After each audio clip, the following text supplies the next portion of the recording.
ব্রেইনে এই তাকওয়াল্লাহ নামের এই সফটওয়্যারটা ইনস্টল করে দেই, আর কোনোদিন সে বিপদগামী হবে না, পথচ্যুত হবে না। ওই ছেলেকে দিয়ে আর পৃথিবীতে অন্যায় করানো যাবে না। সে পাপ কাজ করবে না, সে অন্যায় কাজ করবে না, সে অন্যের রাইটস নষ্ট করবে না, সে দুর্নীতি করবে না, সে ঘুষ খাবে না, সে সুদ খাবে না। শুধু দুর্নীতি দমন কমিশন দিয়ে দুর্নীতি বন্ধ করা যায় না, এই তাকওয়া আল্লাহর সফটওয়্যার ইনস্টল করে দিতে হবে।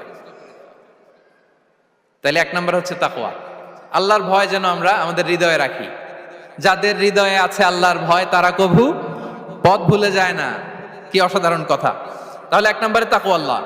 দুই নম্বর আত-তাওয়াক্কুল আলাল্লাহ, to put your trust on Allah, to depend on Allah. আল্লাহর উপর ভরসা রাখা। আমরা ভরসা রাখি কার উপর?